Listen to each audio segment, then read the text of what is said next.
On today's live daily news, we dive into the rivalry that is Wall versus Mason, details into that 18-year-old arrested for murder yesterday, and Migel Elementary's expansion is underway. Plus, 2 interviews today. First, Yantis and B from the Bass Bunch talk about EVs. Then the Small Business Development Center and myself talk about the Governor's Small Business Summit. All this and more. I'm Matt Trammell, and this is Live.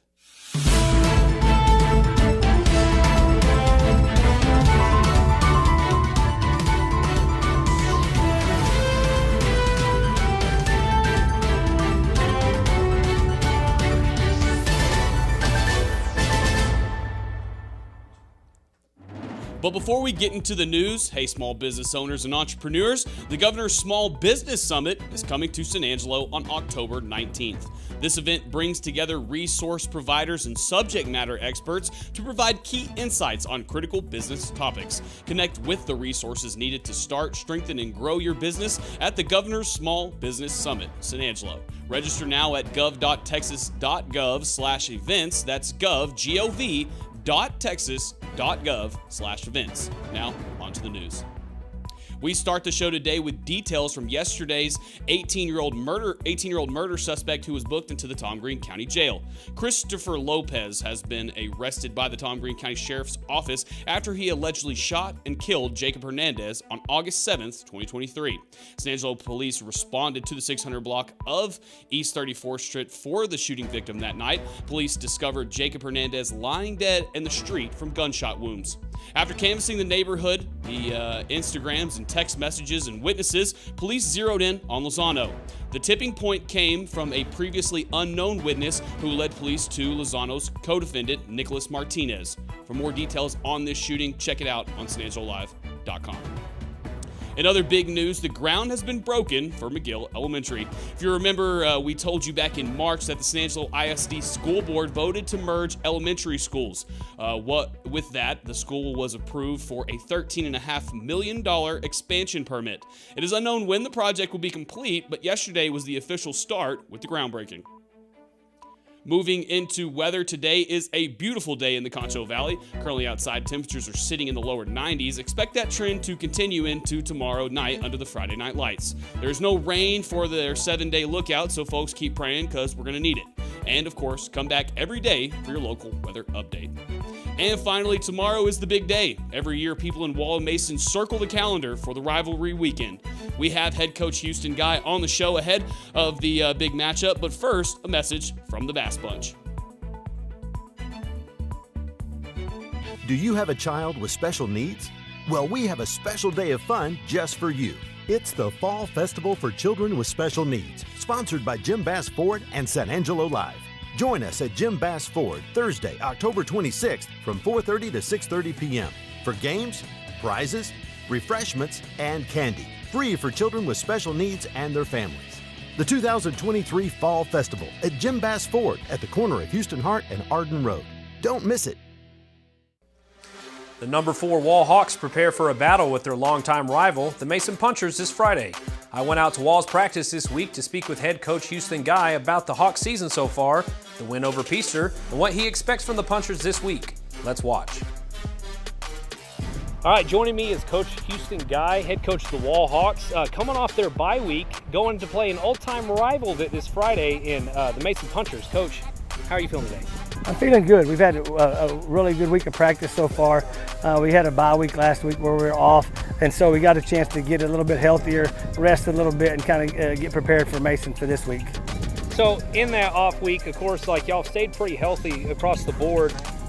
Is there anything specific that the bye week came at a perfect time for? You know, not really. It was a chance to kind of rest some kids that have had some bruises and some dings, and really just to kind of catch your breath before this run of district and before we take on Mason. And of course, it's going to be a bit of a gauntlet from here on out because, like I said, some teams like taking that bye week 5 or 6. Right. Of course, y'all took it week 5, so now you got about 6 games in a row headed into the playoffs. What do you expect to see from Mason that will challenge y'all this week? You know, Mason's big. Mason's extremely large up front. They're going to be bigger than we are. Their offensive line is massive compared to what we're going to put out there. They're a lot bigger than we are. I'm hoping we have the speed advantage, and I think that's where we'll have the where we can match them on the field. I think we'll match them better speed-wise, but they're going to be big up front. They're going to be very physical. It'll be a team that will challenge us as far as size go, but they're going to scheme-wise they're very tough because they're going to be downhill running the football at you, and so they're a team that's going to kind of give you what a playoff team first round is going to show us. And of course, last year, you got to bring this matchup up.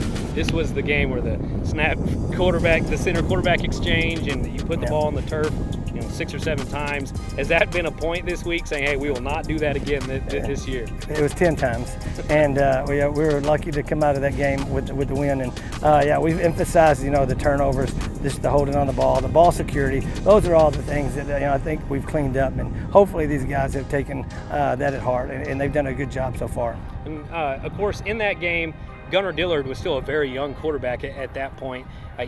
He's obviously matured since then. He's been playing better. Do you expect Gunnar to have a big game this week? Oh, I do. Last year it was a little unfair. We rotated 3 or 4 centers in there underneath him, trying to keep a center healthy, trying to rotate guys in to keep guys fresh defensively. So some of that was rotating so many centers in, and that was probably most of it, and him not getting comfortable with taking snaps. But to his credit, him and Boone have become very comfortable taking snaps and really done a good job. Okay, so up to this point in the season, with y'all being off last week, we didn't really get to talk to you about Peaster much. But up to this point in the season, of course, y'all have that one loss to Jim Ned, but that's really it. How do you feel about your ball club overall? 1 game left before district starts. We're pleased. We had that little hiccup with Jim Ned where we felt like we let one slip away, but I felt like they bounced back against Peaster and played really well, and I expect them to continue to make that climb and progress offensively and defensively and special teams. Take that next step and play even better this week against Mason. And what is that message throughout practice this week to the guys as you head into a team that used to be in this district every year and a long time ladder? We just want to clean up some of those little mistakes we made against Mason, keep getting better, keep progressing, and keep making those steps as we get into district and into the playoffs. All right, well, y'all heard it here. Coach, when and where's the game at? We're playing it in Mason at 7 o'clock at the Puncher Dome. And I will be there, and I'll be providing full coverage on that game, so be sure to check in at our Cover One pregame, halftime, and postgame show. And again, this has been head coach Houston Guy, Coach Wallhawk. The Hawks travel to Mason on Friday to play the Punchers at the Puncher Dome. Kickoff is scheduled for 7 p.m.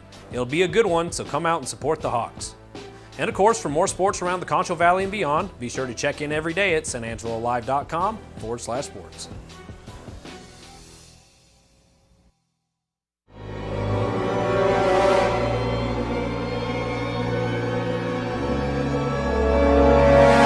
Ew, that sounds gross. Right now, get 15% off carpet cleaning from Carpet Tech. And welcome back to the studio. Joining me today is Braulio with Jim Bass Ford, the Bass Bunch. Welcome to the show. How's it going, Yantis? Doing great, doing great. We did a little business not too long ago, and That's right. this segment is about electric vehicles. That's right. We've seen a huge increase in the sale of EVs, electric vehicles, and we're here to talk about them because a lot of people still don't know about them. It's still kind of a foreign subject. So, and the industry is changing rapidly. The big three are making EVs. They're coming, and there's a lot of confusion out there. I had a lot of confusion when I came in looking, so I did a lot of research on the web and I did a lot of background looking, and there are differences. Now let's first. A good old gas engine is an internal combustion engine. It's an ICE engine. That's right. They call it an ICE vehicle. That's right. And of course, an electric vehicle is going to be just that, the exact opposite of that. So there's not going to be any emissions produced from it. Right. There's not going to be any oil changes or any kind of maintenance like that. Yep. So that right there is something that you're already saving on just by. So that's an electric vehicle. That's an right. all electric. That's right. That you, Full electric. That yes. you plug in. It's got a big battery in it, and then in between there. In between those two is what they call hybrids. Yeah, so they call them PHEVs, which stands for plug-in electric vehicle. And those are actually, it's kind of like the best of both worlds, really. If you're kind of on the fence, you don't know if you should just go, full on electric or just stick with the gasoline. This is a really good option for most people because plug-in hybrids are just that. You actually plug them in, but they only have a very short range. We have, for example, a Mazda CX-90 right now on the lot. Right. That'll go about 25 miles on the charge, and then it just kicks in with the gasoline engine. Okay. Now, as far as maintenance on a PHEV, all you do is you handle it like it's a gasoline vehicle. So you're gonna have to change the oil. You're gonna have to do all those things to it. Right. And you don't have to worry if for some reason you got busy, couldn't charge it, the previous night. It's okay. You just go and use the gasoline engine. Because you've still got a gas engine. And those are, that's sort of a bridge between the historic classic gas engine that's been around for 120 years and that, that new electric vehicle, that EV. That's right. Fun fact for you, the electric vehicle was actually invented before the gasoline vehicle, believe it or not. That is amazing. Yeah. So what... I had a lot of questions like how long will it go? How far will it go? Where do you charge it up? Let's talk about that. Yeah, absolutely. That's definitely one of the top 5 questions we get. So the best place to charge electric vehicles is going to be at home, and the reason is because you're going to be hooked up to your own power source. So it's going to come out of your electric bill, and you're probably going to end up paying somewhere between $1 to $1 to $1.50 every day. On average, for the entire month. I think you said you charge about maybe 2 to 3 times a month. Yeah, a couple of 2-3 times a month. And my electric bill, the first one was $20 more than the previous month, so it was negligible. Yeah, and on top of that, if you need to charge on the go, there's a lot of places to charge in San Angelo. Jim Bass Ford, Jim Bass Nissan has I think 3 chargers now, level 2s, and they're going to get upgraded pretty soon. And I know San Angelo, the city itself, is going to be installing more sometime in the near future. Yeah, we had that EV convoy come through. That's right. And they were talking about they got big plans. The incentives for the new chargers. I think they said there's somewhere around 23 locations in San Angelo now, and there's a big push that industry is growing right now. Is the charging thing, and so there's a lot of information out there, and that's updated almost daily. Yeah, that's right, and like I said, the best place to charge is really at home. Yep. The rest is just kind of. I think they said like 80% of electric vehicles are charged at home. That's right. Another fun stat that I like to use is 90% of people, they drive about 20 miles a day. So if you think about that, you shouldn't really have to charge anywhere unless you are going out of town. Right. You got to just kind of it takes a little bit more planning when you take out of town trips. But if you're just driving in town, really, you shouldn't be driving more than 20, 30 miles a day. I mean, you can double that, and you're still very, very well in the green. You still got it covered, and this is a transition. It'll be a different way of driving and traveling. And they were talking at the EV folks that came through that it's like going from a conventional telephone to a smartphone. There's a difference there. You're not hooked up to a wall. Your smartphone does a lot more. There are apps on it, and it's used for a lot more things. A lot of folks use their phones for social media more than a phone itself. But the EVs, the ones that I've seen, are chock full of technology. That's right. The Mustang GT the Mustang that I'm driving right now, the Mach-E, which is a fully electric version of the Mustang. For example, there's a lot of, you've probably heard the term keyless entry before, right? Where you don't have to pull out your key fob to unlock the car. Well, you still kind of need the key fob in your pocket, in your purse or whatever. Well, the Mustang Mach-E turns your phone into a actual key, so you don't need the actual key fob at all. That's the definition of keyless, in my opinion. Okay. So like right now, I don't even have a key to that car, and it's sitting outside. And I just, as soon as it detects my phone, it just unlocks. The moment I walk away from it, I don't have to remember to lock it. It just automatically locks as well. So the technology, for guys my age is really it's kind of mind-boggling. When you sit in one, and I bought a Nissan Aria, and you turn it on, this huge display lights up. I feel like you're in a spaceship. You do, and it's got a heads-up display, and it's got a big navigation screen, and everything that all of your gauges and stuff is in a flat screen there that is personalized. You can personalize it, but it does everything from soup to nuts. I mean, the interior temperature, weather alerts, just everything, and the whole condition of the car, the range, the battery life, all of that is right there at your fingertips. And one of the nice things about these vehicles is that they're very customizable. Yeah.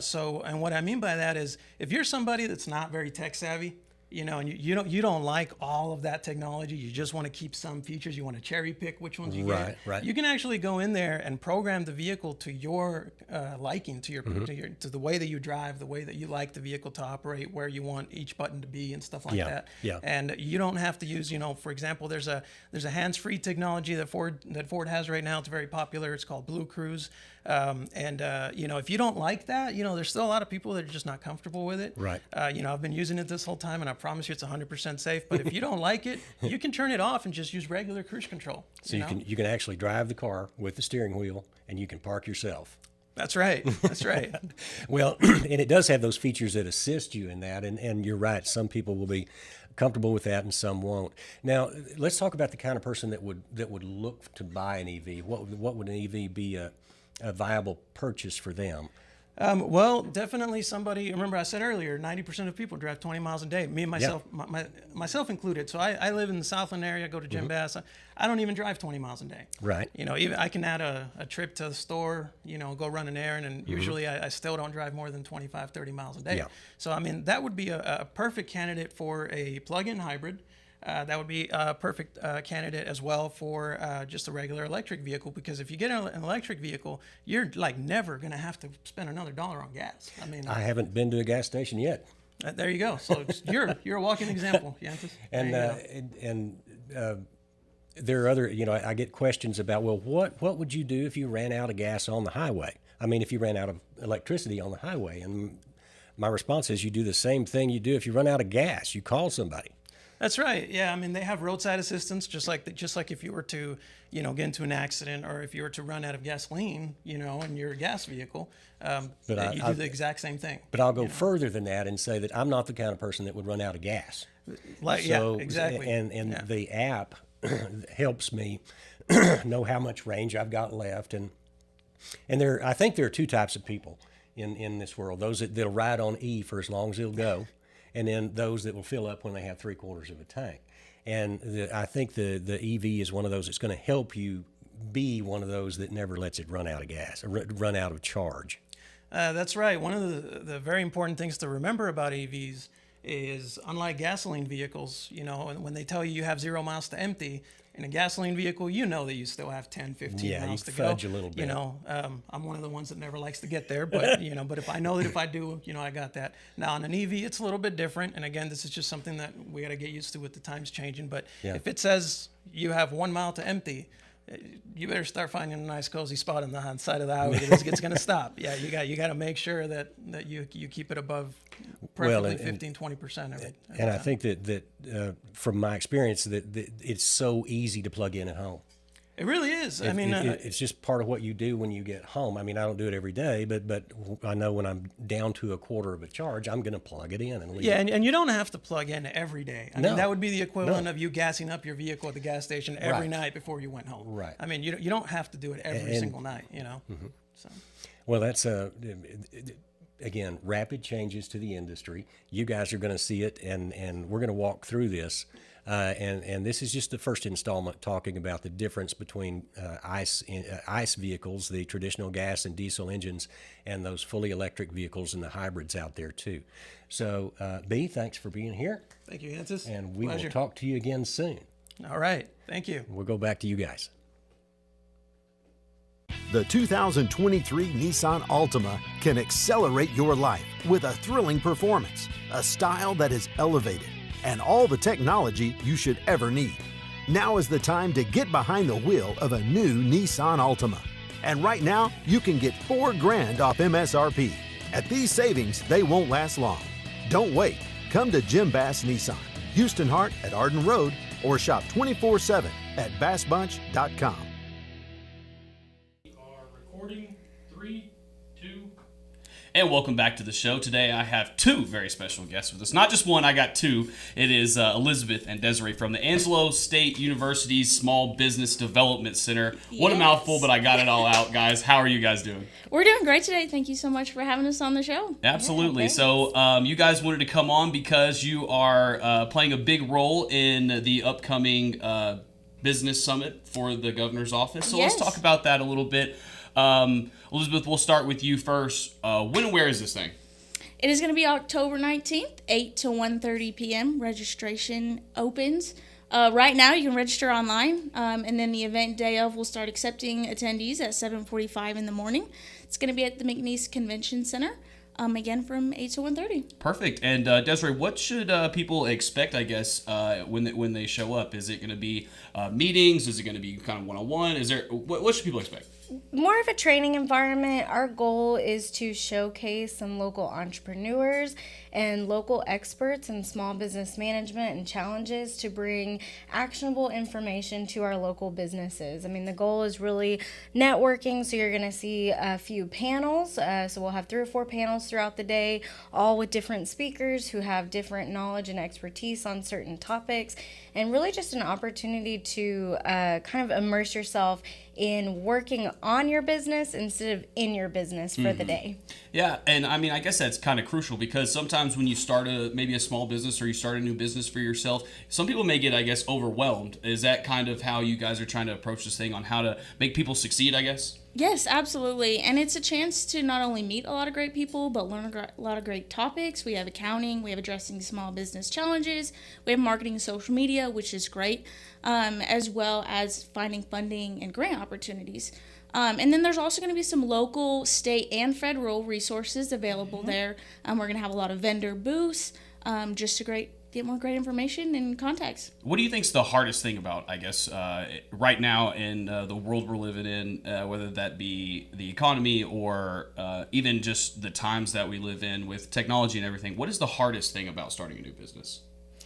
Oh, that's a great question. I think each entrepreneur faces their own challenges. I mean, right now, if you look at some of the big ones coming up and some of the things that our panelists are going to address are things like interest rates, access to capital right now. You know, that's always a challenge for small business owners, but especially right now at the way interest rates are. It's very expensive to borrow money, as well as supply chain issues. One of our business advisors is actually is a small business owner herself, so she works with us, but she still maintains her own for-profit business.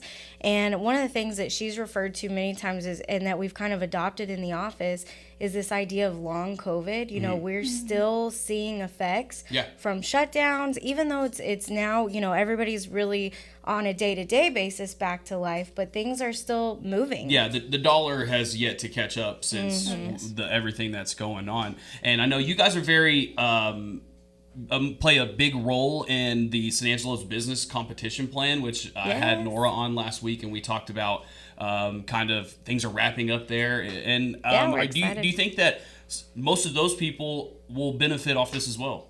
Yes, absolutely. Really, any business in San Angelo that's looking to just make more connections, do some networking, learn some new ideas, listen about those small business challenges that we're going to be talking about. Anyone that's looking for funding or grants or, tips for social media or websites, anything like that. This is just a great opportunity to get involved again. And then on every panel, we also have small businesses that are engaged in that topic or that might have gone through challenges while they opened. And so they'll be there to share those challenges, how they face them, and then just really encourage the audience as well. Very good. I'm going to ask y'all guys one last question here, and you can both answer it, or maybe if y'all have separate answers, y'all have the same answer. I don't know. Get the people excited about maybe who's going to be there. Is there going to be special guests that's just out of this world, or who are y'all most, I guess, looking forward to hearing from or speaking to? Yeah. Well, the keynote speaker, we're still holding to the vest. We want that to be tried, guys. I tried to get it out of them. We've had a lot of competition. As you know, the governor's summits are hosted throughout Texas, and so they're hosted in different communities. We're honored to be a host site, and so we're working very diligently with the governor's team to cultivate the speaker profiles and lists and things of that. But Elizabeth, I think we have 4 panels. Is that right? We do. Yeah, Yes. 4 panels, and so you'll see a wide variety of folks that are from the community. That's really the mission of the governor's office, is to bring people in from the community that are successful in business here, and create that level of mentorship. That's a lot of what we do at the SBDC. We are here for the lifetime of their business. So a lot of folks think of us as the startup place, which is great. We love that. We want people to come in. We prefer when they come talk to us first. You know, sometimes people leap before they have a safety net. Yeah, absolutely. We can be that safety net in a lot of times, but also, we help a lot of existing businesses and folks that are experiencing challenges. That's always a reason to reach out to us. But also, when businesses are looking for new growth and opportunity, planned growth is very important. And so that's a place where we can come in and assist as well, even in some of those larger businesses. So when we think about small business, what that means to some folks is, 1 or 2 employees, a mom and pop shop. Right. When we start looking at larger business, in our day-to-day is companies with 20 to 30 employees. That's still well within our scope to assist and help. And so we're here for them. Yeah. Okay, well, and I'm go very ahead. excited about something. So we're going to be giving away, the governor's office likes to give away 4 awards at the summit. And so it's going to be during the lunchtime or at the very end. Are these awards to businesses here? Yes. Gotcha. Yes. So they're small businesses in town. And so we're currently going through those nominations, and we're very excited to be awarding 4 local businesses certificates from the governor's office. That's very cool. I know if you're a small business and you're really trying to make it, that may be one way to get your name out there. Oh, yes, definitely. And it comes in a very nice plaque with his seal, everything. It's gorgeous. We're very excited about it. So. Well, just one more time, guys, tell us when and where this thing is, and if people need to get tickets or if people need to register beforehand, tell them how to do that as well. Yeah, absolutely. So again, it's going to be at the McNeese Convention Center, October 19th, 8 a.m. to 1:30 p.m. Lunch is included. Very excited about the catering. And you can buy tickets online at sbdc.angelo.edu, or if you call our office at 325-942-2098. Also, if you're looking on San Angelo Live, you may see it on a banner ad. So there you go. Yes, thank you for that. All right, by guys. The way. Well, this is the folks from the Angelo State Small Business Development Center. Guys, thank you so much for coming on the show. Thank you so much. You. All right, we'll go back to you guys. When it comes to unique pieces you can't find anywhere else, KOS Diamonds and Coins is your one-stop shop. With over 24 years in the diamond and coin industry, KOS Diamonds and Coins is West Texas's choice for diamonds, jewelry, coins, silver, and gold. Owner Bill KOS stands by his work and offers free consultations, including estate jewelry. Don't just trust anyone with your valuables. Come see the staff at KOS at 1016 West Beauregard in San Angelo.